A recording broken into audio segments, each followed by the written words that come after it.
He didn't scream. He didn't beg. He smiled. As flames curled around his body and iron burned into his flesh, the Roman crowd leaned in. They were hungry for blood, for dominance, for affirmation that the empire still ruled not just lands, but souls. This was supposed to be a lesson in fear. Instead, it became a moment of disbelief. From the smoke rose a voice, clear, calm, chilling. "Turn me over. I'm done on this side." Laughter? Madness? No, neither. It was defiance. It was composure. It was theology weaponized through irony. That man wasn't breaking. He was preaching. His name was Lawrence, deacon of the Christian church, keeper of its treasure.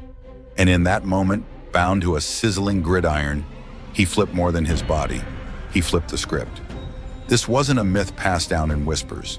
It was a public execution gone wrong, a spectacle engineered for fear that instead sparked a fire of faith. Rome came to display power, but what they witnessed was powerlessness, masked in fire, exposed by grace. And if you think you know torture, you haven't seen what happens when an empire of swords meets a man who smiles into the flame. Because the most dangerous man in the world is the one who cannot be broken. And Lawrence, he wasn't just a martyr, he was a mirror held up to Rome's soul. Minute 14 will make you question everything, about pain, about belief, about what it means to win. But to understand how we got there, you need to understand why Rome was scared in the first place, and why, in the summer of 258 AD, it declared war not just on a man, but on an idea. The Roman Empire, by the mid-3rd century, was a wounded beast. It sprawled from the green mists of Britannia to the sunburnt sands of Egypt. But its strength was illusion. Barbarians clawed at the frontiers. Inflation strangled its economy. Armies once loyal to the eagle now auctioned off emperors to the highest bidder. And amidst this slow unraveling, one threat terrified the imperial core not for its size, but for its silence. Christianity. It moved like smoke, through catacombs, kitchens, and the breath of slaves. It carried no banners, commanded no armies, and yet it was everywhere Rome couldn't reach. This was not a religion, it was resistance. It whispered of a kingdom not built by emperors but by martyrs. It honored not strength but sacrifice. And in the eyes of Emperor Valerian, it was a virus infecting the spine of Roman order. Valerian didn't see Christians as a spiritual problem. He saw them as a political infection, one that bypassed Rome's most sacred immune system, the cult of the emperor. Rome didn't merely demand loyalty, it demanded worship. To burn incense before Caesar's statue wasn't just tradition, it was submission. And the Christians refused.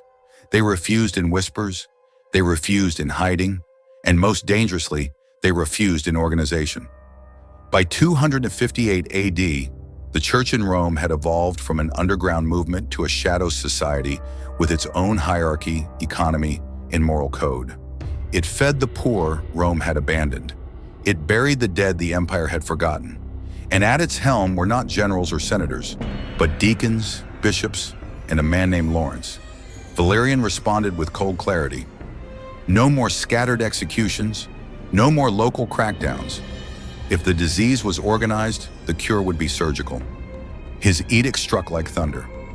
All Christian clergy were to be arrested, refuse the imperial cult, die. And not just that, their property seized, their gatherings banned, their cemeteries sealed. It wasn't a purge, it was a decapitation. Cut off the head and the body would fall. The bloodletting began in August.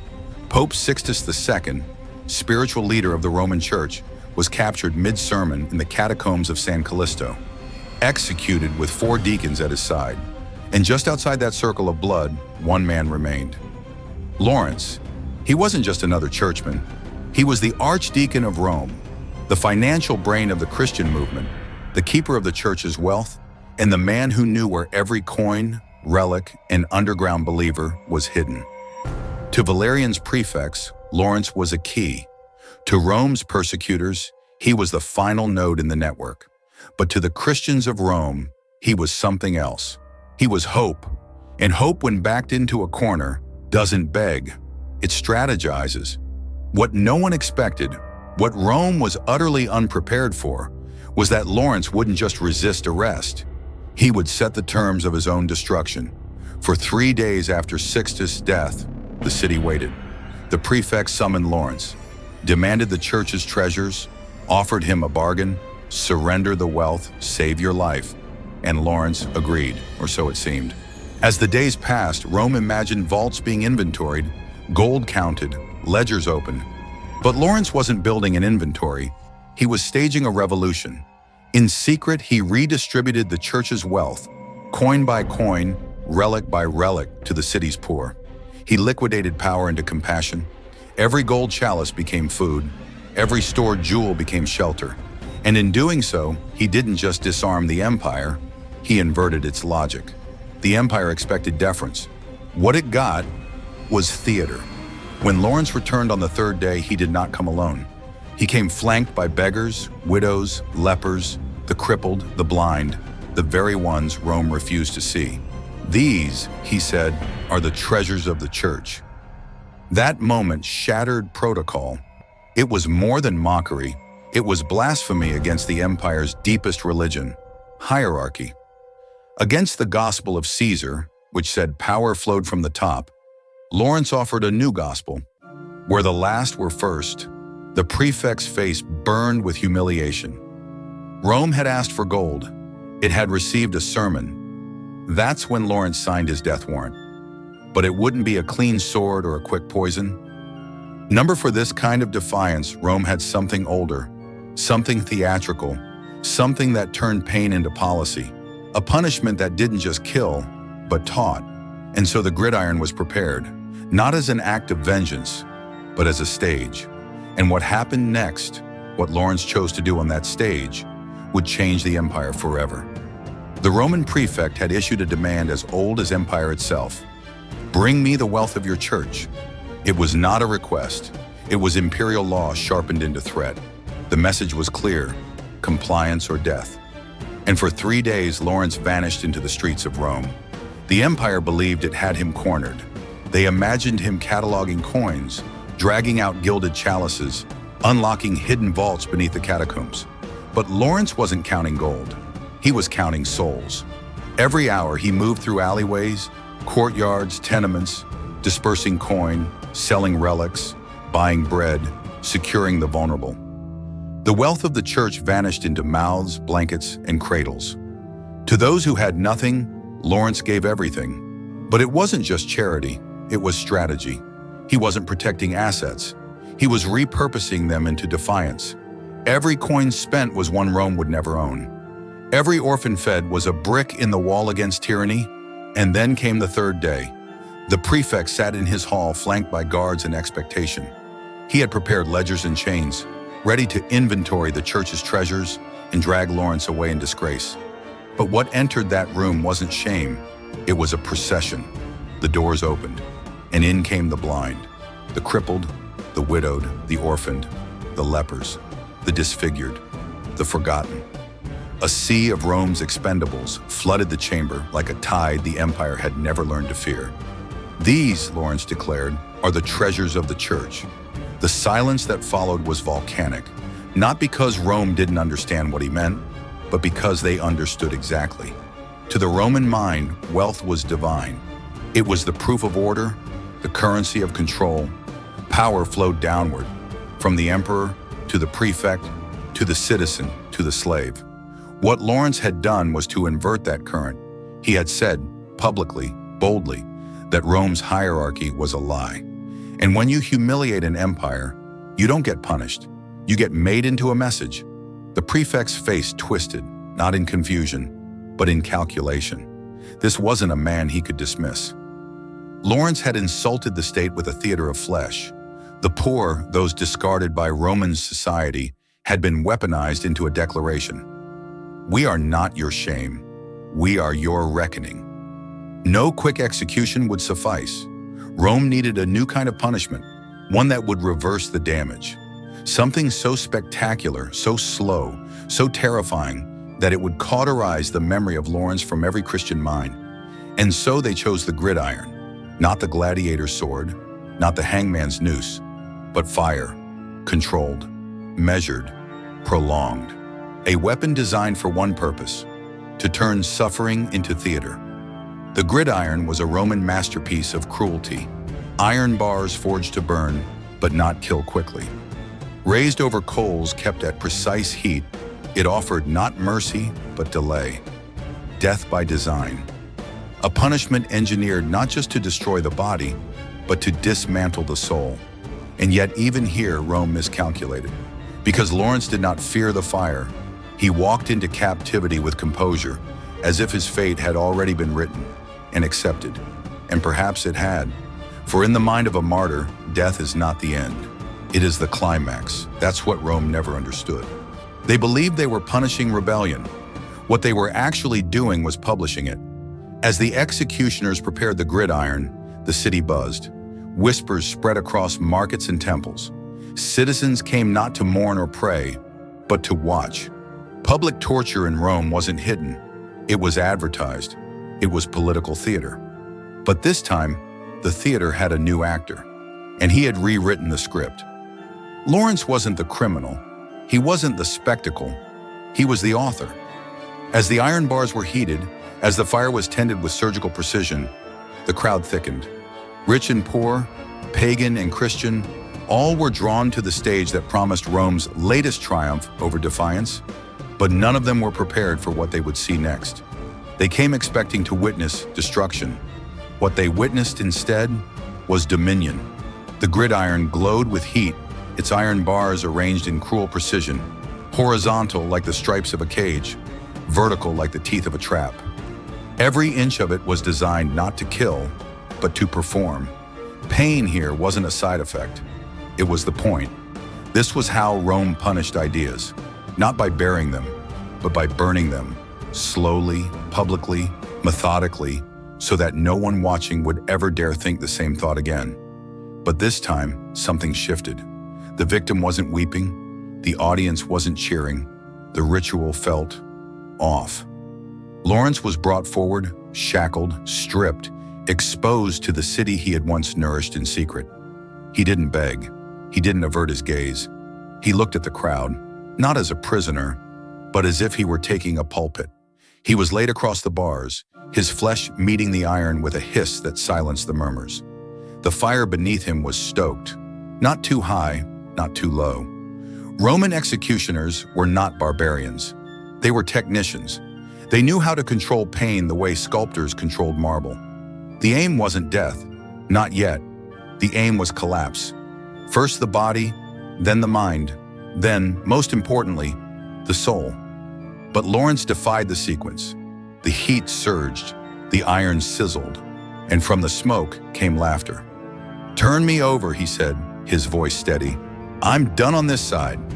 The crowd froze. A Roman torture ground was not a place for humor. It was a place for screams, for horror, for submission. But Lawrence was speaking, joking, commanding even. And in that instant, something unimaginable happened. The spectacle inverted. The one on fire became the director. The audience, the empire, stood witness not to Rome's dominance, but to its unraveling. Laughter rippled through the crowd, not derision, but disbelief. The executioners paused, unsure. Was this man mocking them, or was he sanctifying the moment? In that instant, the gridiron transformed. No longer a symbol of Roman power, it became Lawrence's altar, his pulpit, his theater of defiance. And what he offered on that altar wasn't just his body, it was his will. The fire seared his skin, drawing patterns of agony across his back and limbs. The smell of burning flesh, acrid and thick, wafted into the crowd. Even seasoned soldiers turned away. The Roman mind, conditioned to control, couldn't reconcile what it saw. A man being cooked alive, smiling, speaking, unbroken. He wasn't enduring pain, he was using it. He turned torture into theater and humiliation into a homily. From beneath the blaze came prayers, not curses. Praises, not pleas. His tormentors were waiting for the moment every victim eventually reached. That final psychological collapse, the snapping of spirit, the desperate cry for mercy. It never came. What came instead was calm, and words that danced like smoke. This is nothing compared to the fire of injustice. This wasn't martyrdom by accident. It was martyrdom on purpose. And for the first time in Roman memory, a public execution, a tool of imperial fear, began to feel like a risk, because people weren't turning away in disgust. They were leaning in. In a city where death was a performance, Lawrence had taken the stage and rewritten the genre. Even the guards, trained to recognize defiance and squash it, faltered. They weren't watching a man die. They were watching a new language of resistance being born, one not rooted in swords but in the refusal to break. The flames licked higher. His skin split. His bones began to char. But the lines between torturer and victim blurred. He was no longer simply enduring pain. He was mastering it. By the time the executioners, bewildered, turned him over, obeying the command of the man they were supposed to destroy, control had slipped completely from Roman hands. Rome had built a stage for domination. Lawrence had turned it into his sermon. Pain has a pattern. Roman executioners knew it by heart. First, resistance. The condemned resists arrest, denies fear, calls upon their gods. Second, struggle. Once bound, the defiance weakens. The body begins to flinch, the breath shortens, the mind calculates escape or mercy. Third, collapse. The pain breaches the threshold. Panic sets in, words become screams.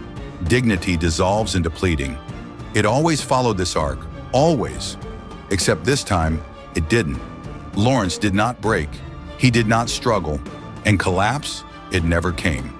Instead, what Rome witnessed was a new shape of suffering, a blueprint they had never seen and could not control.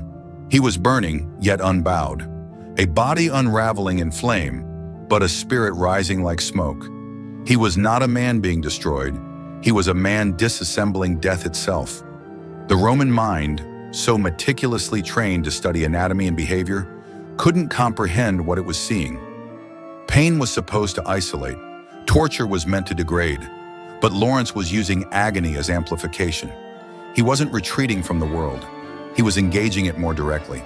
As his skin blistered and muscle cooked, Lawrence's voice remained, clear, deliberate, and maddeningly serene. Eyewitnesses described him speaking softly to the guards, even offering prayers for their souls. Not sarcasm, not provocation, sincerity. To the executioners, this was nightmare territory. They had tools for pain, but no tools for meaning. They had seen bravado break. They had seen the toughest warriors weep. But Lawrence smiled, and with every word, every breath, he did something no victim was supposed to do. He reclaimed the narrative. Because what if faith isn't just endurance? What if it's control disguised as surrender? The crowd, too, began to change. The shift was subtle at first. Less laughter, more silence. The spectacle had morphed into something sacred. Roman citizens, raised on blood sport, began to murmur not with thrill, but with unease. "This isn't right," someone whispered. "Is this man winning?" another asked. And therein lay the terror. Not that Lawrence was surviving, but that he was transforming. He wasn't dying for his faith. He was weaponizing it. He took Rome's favorite instrument of terror and turned it into testimony. The gridiron was no longer a torture device. It was an altar. The prefect's plan had been psychological annihilation, but Lawrence had hijacked that psychology and inverted it. His refusal to scream wasn't passive resistance, it was spiritual offense, and that shook the system, because Rome depended on control of fear. Not just yours, but everyone else's watching. But when the crowd saw a man face flame without flinching, fear fractured. They saw not just a man of faith, but a man in command. It was the kind of control Rome couldn't buy with coins or break with chains. In that moment, the crowd no longer looked at Lawrence and saw a prisoner. They saw a threat, a saint, a soldier, a warning. Even as his body deteriorated, the message burned brighter. Rome can seize your land, your gold, your breath, but it cannot touch your truth. The imperial logic began to collapse in real time. The fire intended to destroy faith was fueling it. The fear meant to silence was awakening. And the spectacle meant to deter had turned into the very reason to believe. There is a silence that's louder than any scream, a kind of hush that drops not from awe, but from revelation. It happened somewhere around minute 14. The fire had already done its work. Lawrence's flesh was blackened, his limbs blistered into rigidity. The scent of carbonized skin choked the air. But what arrested the crowd was not what they saw. It was what they didn't. He was still breathing, still smiling, still speaking. Minute 14 was supposed to be the crescendo of Roman dominance, a moment when the flames would triumph over flesh and soul. Instead, it became a mirror held up to the empire, and Rome did not like what it saw. It saw a man they could not break, a spectacle they could no longer control. And then Lawrence moved. Not much, just the tilt of a burned chin, a rise of breath, a voice, but not directed at the executioners. He turned, what remained of his face, and looked straight at the prefect. "I thank you," he said, "for letting me offer this sacrifice." That line shattered the script. It wasn't sarcasm, it wasn't madness, it was gratitude. Lawrence didn't see this as an execution. He saw it as a Eucharist, his body, the offering, the gridiron, the altar, the fire, the purification, and the public, the congregation. He didn't just survive the torture, he transformed it into worship. The crowd, once raucous and eager, stood in haunted stillness. Some covered their mouths, some fell to their knees, others simply fled, unable to bear the inversion they were witnessing. Rome had staged a humiliation. What it got was a consecration. And in that stillness, something began to crack, not just in the square, but in the empire itself, a fracture that would one day split stone and throne. Because if one man could look death in the face and call it sacred, then what wasn't Rome lying about? It was a seed planted in blood, buried in ash. But the questions had already begun. What kind of God gives peace in fire? What kind of kingdom rises from pain? What kind of man smiles while burning? The executioners, unsure whether to finish or flee, followed orders like sleepwalkers. They turned him over. They stoked the fire. They obeyed his command. And when they did, the crowd noticed something terrible. It looked as if Rome was taking orders from the man it was killing. The ritual of dominance had reversed. The victim gave instructions. The captors complied. The line between martyr and monarch began to blur. He was not a rebel crushed underfoot. He was a prophet rising through flame. And still Lawrence endured, his voice fading but unwavering, his prayers rising with the smoke. Some say he spoke of Rome itself, praying not for its fall, but for its conversion. A city that would one day build churches on the very stones now stained by his flesh. That moment, minute 14, was when faith overtook fear, and when Rome, the world's most feared empire, realized it had lost control, not just of a man, but of the narrative, not just of the body, but of the soul, not just of the execution, but of history itself. Lawrence's body was ash before sunset. The executioners, still shaken by what they had witnessed, shoveled charred remains into a shallow grave. The crowd dispersed not with triumph, but with tremors, of doubt, of awe, of something they couldn't yet name. Rome had succeeded in killing a man, yes, but it had failed spectacularly in silencing him, because something else had ignited on that gridiron, and it spread faster than fire. Whispers crept through alleyways, passed from lips in temples, behind curtained windows, around public fountains. But they didn't speak of flames, they didn't speak of screams, they spoke of a smile, a joke, a prayer. "Turn me over, I'm done on this side." Rome had staged a demonstration of imperial power. What it got was a viral legend. Every retelling stripped away the gore and polished the miracle. The man roasted alive had spoken as if death were beneath him, and in that impossibility, faith found fuel. The story outran the soldiers sent to suppress it. Rome tried to bury it under more edicts, more raids, more fires. But Lawrence's defiance had cracked something deeper than law. It had fractured the illusion that Rome's power was absolute. Because if the empire's greatest weapon, public fear, could be turned into worship, what else could fall? And something did fall. Not a wall, not a general, not even an emperor, but certainty. The certainty that might makes right. That pain guarantees obedience. That spectacle guarantees control. Lawrence's death rewired that system. Slowly, then suddenly. Within weeks, stories of the martyr spread to Christian communities far beyond Rome. Within months, his name appeared in prayers whispered across the empire. Within years, he was not just remembered, he was venerated. And that terrified Rome more than any sword. Because martyrs don't stay dead in the public imagination. They become blueprints. And Lawrence had left behind more than ashes. He'd left behind a model. One where resistance didn't wear armor. It wore peace. One where victory wasn't seizing power, but surrendering with purpose. One where death didn't silence, but spoke louder than life. Church leaders leaned into the moment. Lawrence became the rallying cry for a persecuted faith. Artists began to depict him, not charred and broken, but radiant, standing on the gridiron like a king on his throne. And the empire began to panic. The very device designed to break a movement had immortalized it. Valerian's persecution, meant to cripple the Christian structure, had instead created its most enduring icon. And the backlash was vicious. New waves of arrests, new executions. Rome doubled down, trying to put the genie back in the urn. But it was too late. The Christians didn't cower. They multiplied. Because Lawrence had proven something seismic, that torture, when met with transcendent faith, becomes testimony. That spectacle, when hijacked by spirit, becomes a sermon. That death, when defied with grace, becomes doctrine. And Rome, still powerful, still brutal, now faced something it had never feared before. Ideas that couldn't burn. The prefect who ordered Lawrence's death was never heard from again. Some say he was recalled. Others whisper he took his own life. What's known as this?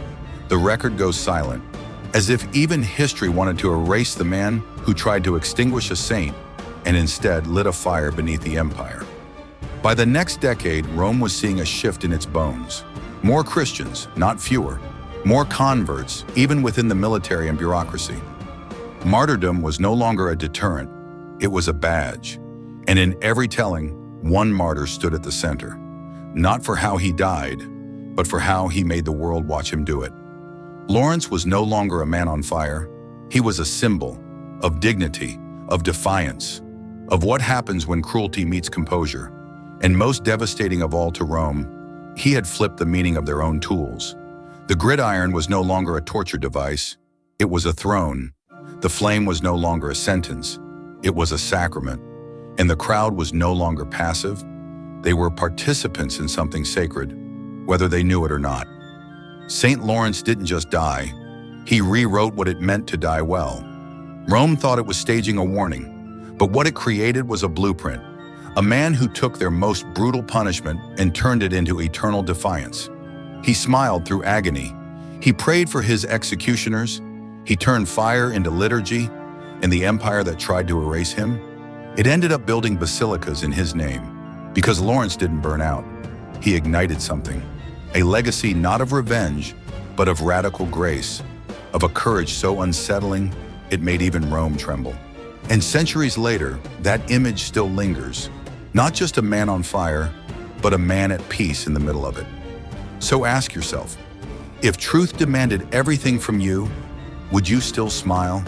Would you face the flames or look away?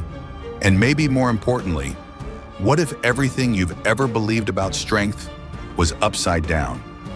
Drop your thoughts in the comments. What does Lawrence's story say to our time? And tell us, who should we uncover next? If this story shook you, subscribe for more legends that history tried to bury, but couldn't. Share this if you believe the bravest voice might come from someone burning on the edge of silence.